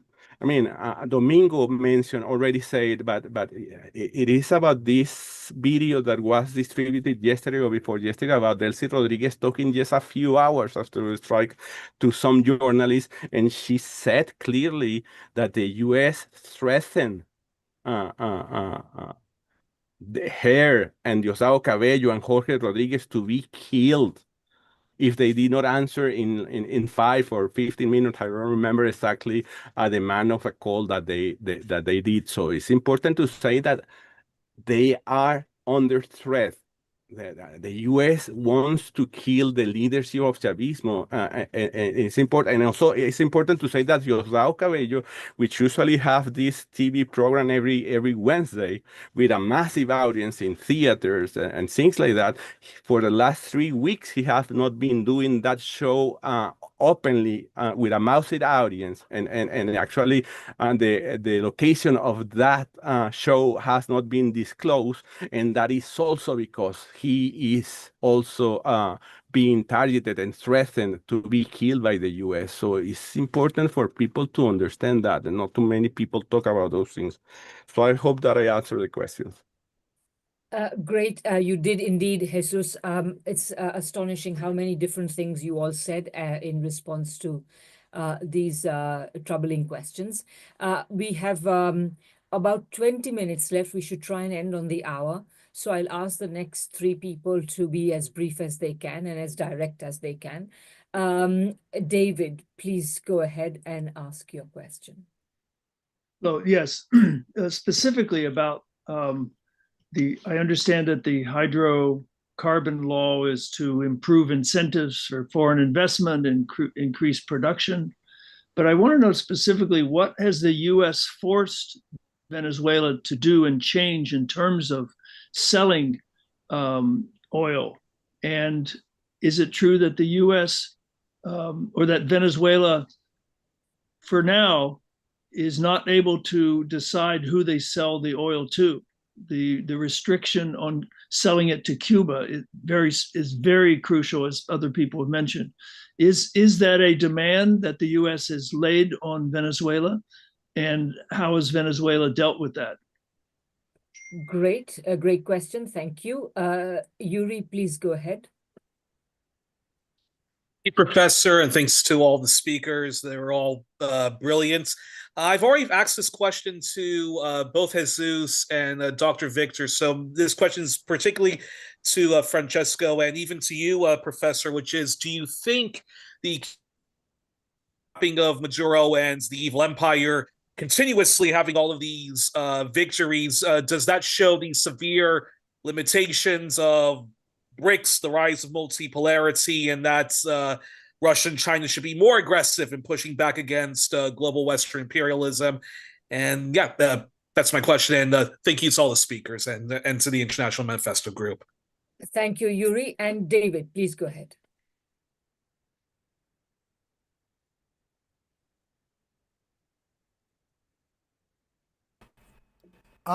Can you hear me? Yeah. Great. Hi, everybody. This is David Kattenberg in snowy Hamilton. Question for Jesus. Were the 2024 elections in Venezuela free and fair? Because, I mean, I've read a lot of sources that are seemingly credible, and no one thinks they were free and fair, including Lula, who was troubled by it all.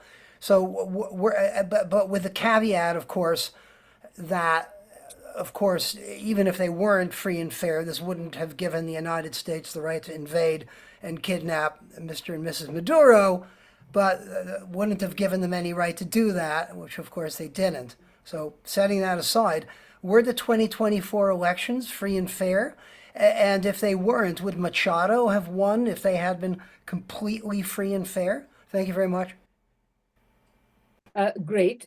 So we have one question for everybody, the one about the hydrocarbon laws, and then one question specifically for Francisco and for Jesus. So once again, we'll go in the same order. Francisco, please answer the general question and the one put to you as well.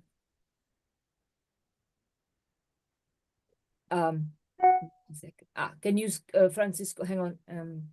Sorry, this muting stuff, Francisco. Yeah, Okay. thank you. Francisco. I always made the mistake of, turning Muting yourself, yeah. And then I realized later on that I cannot unmute myself. But anyway, here I am. Yeah, okay. Jesus, I'm delighted you call me Domingo, but it's Francisco. But I'm quite prepared to change my name to suit you. Right. Although some of the questions were not directed to me, I want to discuss some of them as well. I want to start from the multipolarity thing. Multipolarity is building a different world. And it takes time. It's complex, it's difficult. It's basically driven by economics, but also by politics. And the basic concept behind it is Xi Jinping's concept that all countries should be respected and they should have equal status. There are no better countries or inferior countries, superior countries. That means that whenever they engage, and the win-win concept is the one that China adopts, then all countries benefit out of it. So the Global South, this is directly, specifically to the Global South. The Global South benefits out of it because it obtains investment, technology, markets, and trade, huge. Whereas if you compare that with the United States, there is only a zero-sum game. They win, you lose. Basically, that's what it is. So this is different. However, to believe, and I've been thinking about this, to believe that just through economics, you are going to be able to deal with the empire, that would be a mistake. It's got tremendous limitations. particularly at the political level. Nevertheless, the process is so enormous. China is the main trading partner of 140 countries in the world. The de-dollarization is weakening the dollar as a weapon, which the United States always uses, and so on and so forth. And the very fact that the United States is so weakened, it means that they lost their A++ ranking for the bonds that they issue every time they want to increase the debt. That is to say, the debt is going to be much less attractive in the future. So it's working, as it were. But, in order to defeat imperialism, you need political defeats. I don't want to go into that because that is more complex, but there are limitations. We have to be aware of it. Nevertheless, if I were in the global south, if I were in Africa, if I were anywhere in Latin America or in Asia, I would take full advantage as much as I can within, what is offered to me by the multipolarity. The United States understands this very well. That's why it's trying to do everything possible to stop it, even going for violence such as, war and so on. I was an international observer to the elections in 2024. I was there. It wasn't the only election I observed in Venezuela. The elections were totally free and fair. Absolutely no question about it. The complication was the United States launched a cybernetic attack that tried to destroy the 15 walls, the digital walls that the system has. They managed to destroy one. And as they were attacking, millions of attacks every single minute of the evening, then that delayed the process of counting. But the way it works is the system is so extremely well organized and so fraud-free that it's impossible literally to do it. Because every time there is, in the polling stations where they count the votes, unless everybody in there actually, certifies the results, then it's sent to the totalization center. The people at the local level do not know what the final result is going to be. And when President Maduro asked the Supreme Court to check, to actually investigate the claims of fraud by Maria Corina Machado, the United States, and the international media, not to name any guardians, of course, then the political parties, opposition were asked, especially the coalition of Maria Corina Machado, do you have any information? They asked all the political parties to provide the information that they had about the election. The left obviously complied without any problem, handed over every information, and they asked the parties of the opposition, the Maria Corina Machado coalition, and they said they had no information whatsoever because Maria Corina Machado had not given them any information. So they had nothing to say on that particular thing. So the more you investigate it, the more you realize that this is really fabricated. The purpose of the whole thing was the following. By destroying digitally, cybernetically, the electoral system in Venezuela, the intention was there was no result. That was the real intention. So with no result, then you can claim fraud with some credibility, and they had everything prepared for a coup d'etat. They attacked the presidential palace with guns twice on the night. They attacked my hotel where I was. I saw them coming. They went on the rampage as they always have done. So that was the purpose. And the reason why it failed is because the CNE, the National Electoral Council, was able to immediately, as soon as they got 80-something% of the vote, to say this is the result, to ensure that there was some result. And then later on, the next day, they went on the rampage, and these kids that were actually doing the violence, they were given a drug, which is, they drove them crazy. We saw it all, and this is not the first time they do it. So they keep still doing the same. Now, Maria Corina Machado actually set up a website where she claimed they won by 70 or 80%, and it was all fake. It was checked one by one, completely fake. And, so far, it's totally clear the elections were free and fair, had it not been for the massive, horrible intervention of the United States that tried to destroy the system. Finally, the question of the law. The law is something that is being discussed, is under process, is a work in process. To draw too many conclusions, it will be, premature. But there is one thing that is driving it, and we have to understand this. A country such as Venezuela, which is subjected to these massive amount of sanctions, 153 of them, then these countries need resources, and the resources exist in multinational companies. You know, countries who are very poor or have been very poor actually enlisted the participation of multinational companies, certainly China, created 18 special economic zones, and look at the consequences. Lenin went for the national economic, the new economic policy in order to ensure, given that had been invaded by 14 imperialist countries that were destroying, they have to do something about it. This is exactly the same.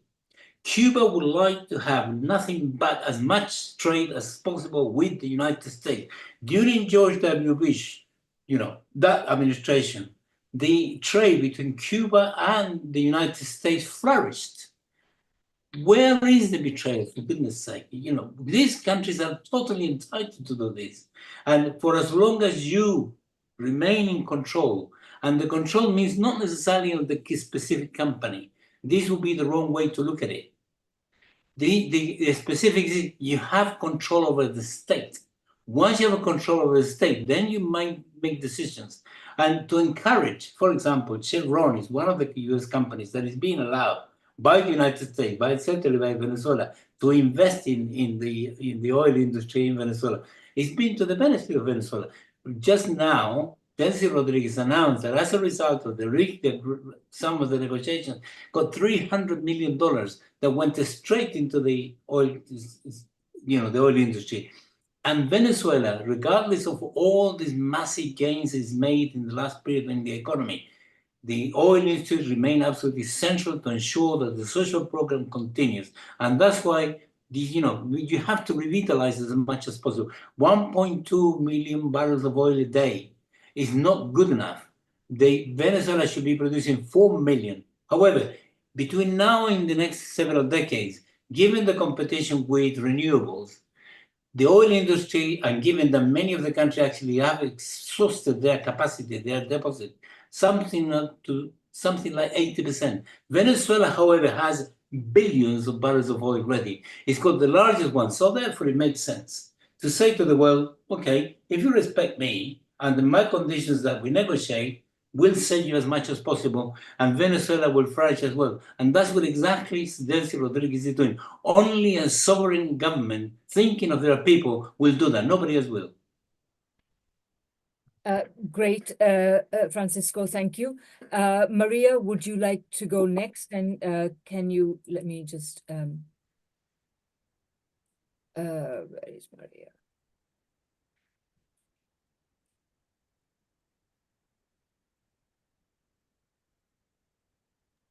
Hello, can you hear me? Yes, yes, Maria. Well, I spoke briefly also about the elections. They were the opposition. This is Machado, who had all the money and the logistic support of the United States for all that she did, that Francisco was talking about. It is important to say that the terrain for the 2024 election was started way before the elections. But first of all, a parenthesis. Which Venezuelan elections was not besmirched by the US on the far right, since Chavez won the very first one? Every one of the elections, they were saying fraud and this isn't true.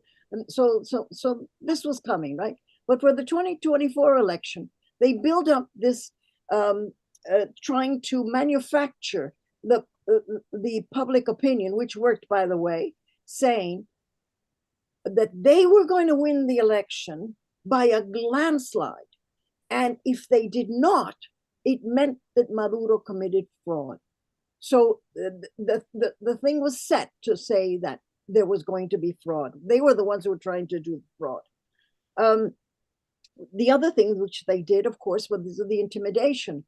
There was this, the hunting of the Chavistas, of threatening them, of harassing the voters. This all went on before the elections, right? then there was the false website that looked just like the official website. And this confused a great deal of people. But the cyber attack was horrendous. As I said before, 30 million attacks per minute. Venezuela had never heard of such a thing. And this went on for 20 hours. This was the opposition. This was the logistic backing that Maria Corina Machado had from the United States.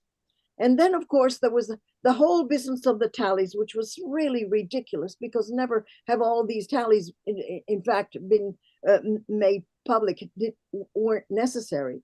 But still, when the government asked for these tallies to be showed, every one of the political parties were showing the tallies, and the Supreme Court asked for them. And Machado and her people did not show up. So they, by the way, it was President Maduro who asked the Supreme Court to intervene. President Maduro asked for the double counting of the electoral authorities and asked for the Supreme Court to do the counting. So what kind of a dictator is that? Huh? So anyway, it was Machado and her stooge Gonzalez who did not go. This has come back because many have written, oh yes, terrible what they did to Venezuela, but Maduro was the dictator, and we have to fight this all the way. We have to say this is not true. Like Maduro said, I am a decent man. I am the constitutional president of Venezuela, and that is absolutely true. And we have to really make sure that people understand that. As to the oil situation, I want to say that both the three of them, Venezuela, China, and Russia, understood that they needed to have a real lock on the production that they were doing. So the Chinese and the Russian have sealed contracts. These are absolutely contracts that cannot easily be broken, according to commercial law. So Venezuela cannot all of a sudden, because the United States wants to, we'll rip up this contract of Russia, we'll rip this one of China, which they're not really prepared to do. But in fact, they cannot do it. The companies that are in there are not private companies. They are the company of the state of Russia and the company of the state of China. So if the United States wants to go in there and chuck them out, what they're going to be confronting is the state of China and the state of Russia. So this is a big protection for Venezuela. And then the other thing I want to say about the oil is, again, reiterate, Venezuela industry suffered tremendously over these sanctions, because the sanctions were actually pointed to try and stop Venezuela's petroleum industry. And it is a very sophisticated industry. If you stop the flow of oil, that oil just becomes solid, and the stuff sort of becomes rusty. And so it was a terrible situation for the industry. So what the Russians and the Chinese are doing, they're working on areas that are viable, that have always been working, right? What the Venezuelan government wants to do now is to open new areas of the country that have no facilities in them so that they can get oil. But again, the United States says, oh, we want you only to do business with us. And it's been a flat no from Venezuela. There is also the question of what are called the ghost votes. And Venezuelan boats from other countries are coming to Venezuela, loading themselves with oil, and then going out, basically going towards Asia with their oil. And yes, the blockade has stopped a few of them, but they can't, the United States doesn't have the power to stop 20, 30, 50 of these boats going out. So Venezuela, as far as I know now, is still selling its oil oil that is going to other parts of the country. One of the things that it wants is to stop Venezuelan oil getting to Cuba. But Mexico has done a wonderful thing. The Mexican president has sent Mexican oil tankers to Cuba to making sure that Cuba does not succumb. And that is really important.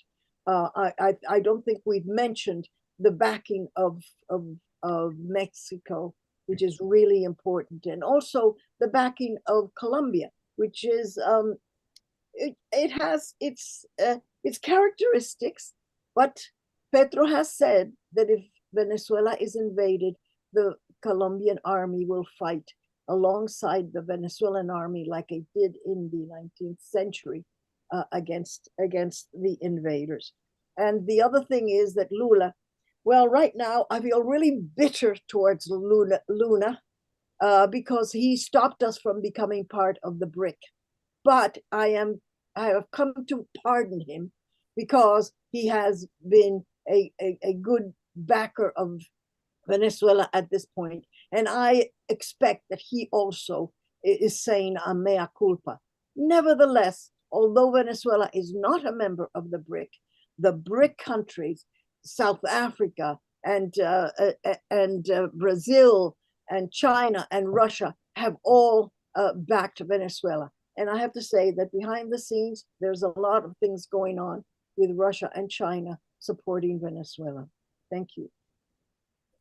Thanks very much. And Jesus, I believe you can come in without, I think you are already unmuted. Yes. Yes. Yes.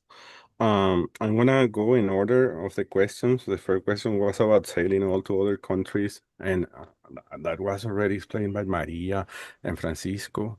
But anyway, I believe that it's important to reiterate that Venezuela is in control of PDVSA. PDVSA is our main oil company, and no one's ruled PDVSA outside Venezuelan authorities. It's important to reiterate that because mainstream media and Washington keep claiming that they are in control of Venezuela, which is a big lie.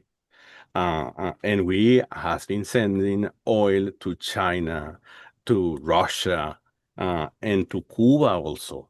The problem with Cuba is that the U.S. fleet is out there and has been seizing these oil tankers. Some of these 8 oil tankers that has been seized since last December were aimed to Cuba. So it's important to clarify that it's not Venezuela not wanting to send oil to Cuba, but the U.S. Seizing, robbing these tankers that we have been sending to Cuba. But it's important also to say what Maria mentioned about this always cooperation with Mexico and Cuba in oil fields. And also it's important to mention that Venezuela and Cuba has, and also China and Russia, we have strategic alliances. I mean, the level of communication within our countries is extremely tight.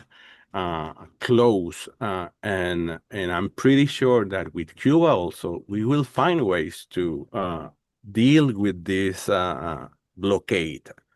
There are a lot of swap formulas in the oil businesses where you can, cover some market from Russia or China and deliver to countries in Asia that were initially markets for Russia, for example, and then Russia can send that oil to this other market, in this case, Cuba. So what I'm trying to tell you is there are oil business formulas that are not new, that I'm pretty sure that the Venezuelan government and the Cuban government are, right now dealing with in order to bypass this blockade of the Venezuelan oil aimed to Cuba. So I believe that is extremely important to talk about that. The question about BRICS. I will take what Francisco said a starting point. I believe that the key word here is multipolarity. And multipolarity is what actually is the most important thing. And BRIC is an expression of this race of multipolarity and decline or partial decline of the US. And BRICS is an expression of that. And I believe and I hope that maybe even an expression of BRICS might become in the near future, in a few decades, the place of birth of a new global order. That's my hope. I'm not saying that BRICS is going to be this military alliance or whatever. I believe we have, at least we in Venezuela have never seen it like that. But it is a representation of what we aspire as a multipolar world. And Chavismo is one of the most important engines behind this idea since President Hugo Chavez took office. So that's what I think about BRICS. And the issue about the Venezuela and the presidential election of 2024, again, Francisco and Maria already said a lot of things about that. I want to reiterate that far right activists, politicians, and the U.S. has been claiming since Hugo Chavez was in office that there were frauds in every single election that we have had. I also want to reiterate that the strength of our electoral system is incredibly high, is incredible, is extremely important, and it's almost bulletproof. So this idea that we can, change the results of the elections in Venezuela or things like that is almost impossible. I also want to say that the Machado-elect leadership is fake, is not real. She's not even like that far-right, regular far-right opposition parties in Venezuela. She always has been a disruptive force, even within them. They don't like her. They never have liked her.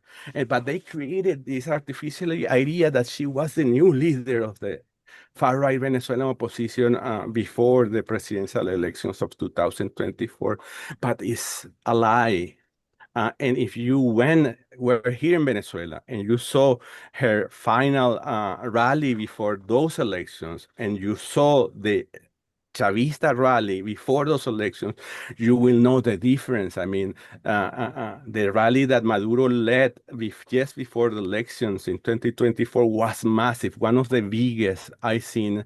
I believe that it was the biggest under President Maduro term, and Maria Machado only filled a small avenue in the east of Caracas, which is just a quarter of the side of the Avenida Bolivar where Maduro was. So that said a lot about the intention to vote in Venezuela during those elections.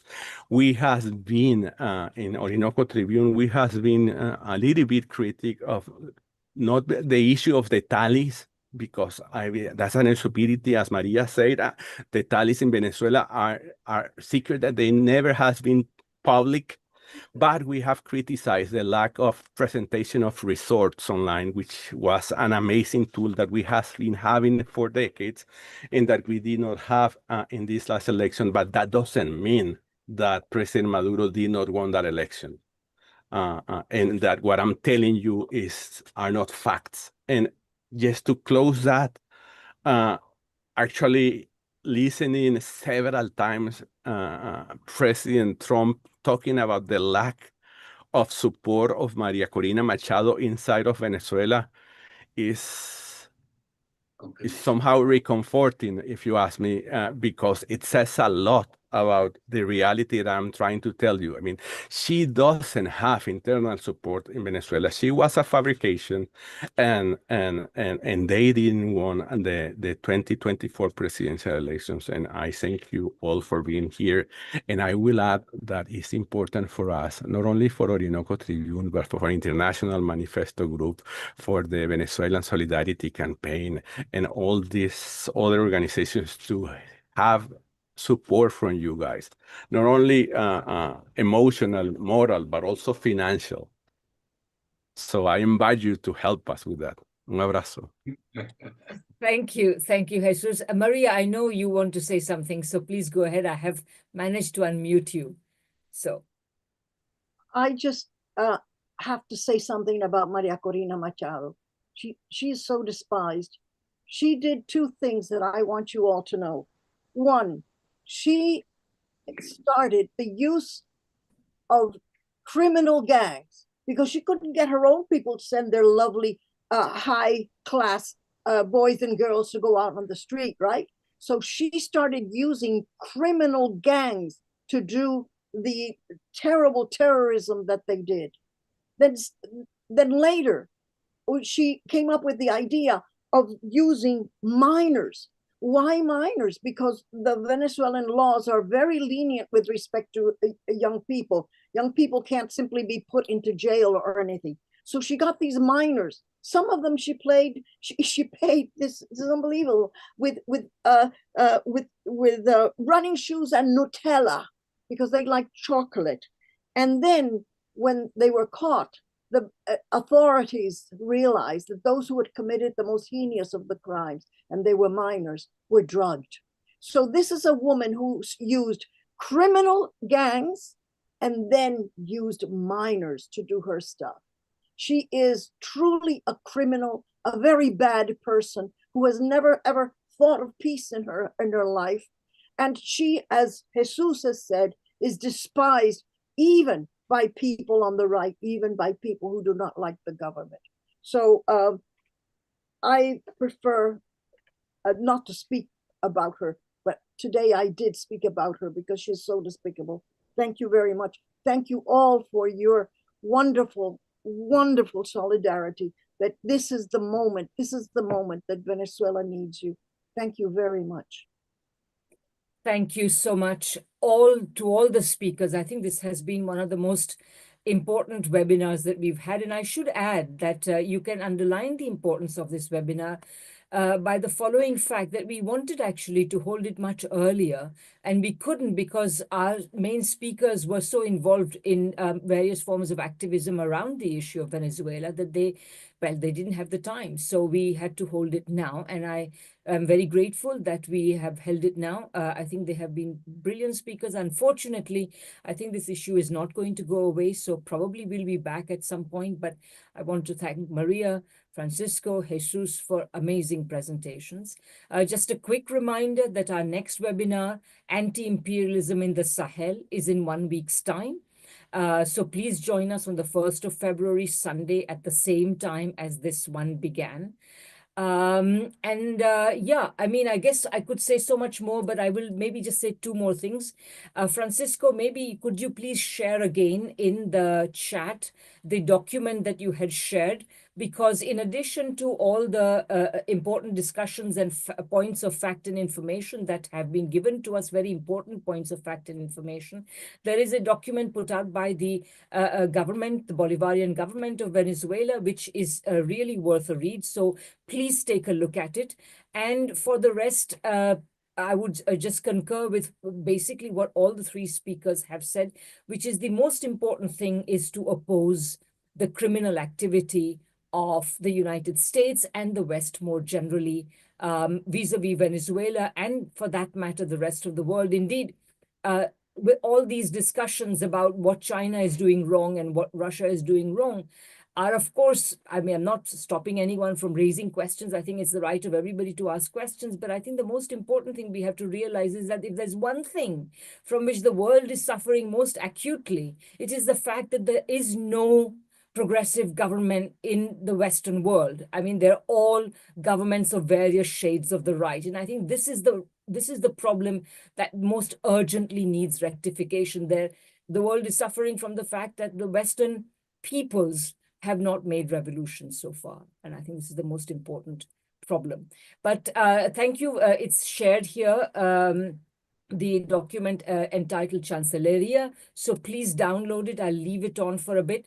But thank you very much again, and see you next week and for many more webinars here at the International Manifesto Group. Oh, and I should thank our sponsors as well, the Orinoco Tribune, the Venezuela Solidarity Committee, and the Luis Real Bolivarian Circle. Okay, with that, goodbye. Bye, everyone. Oh.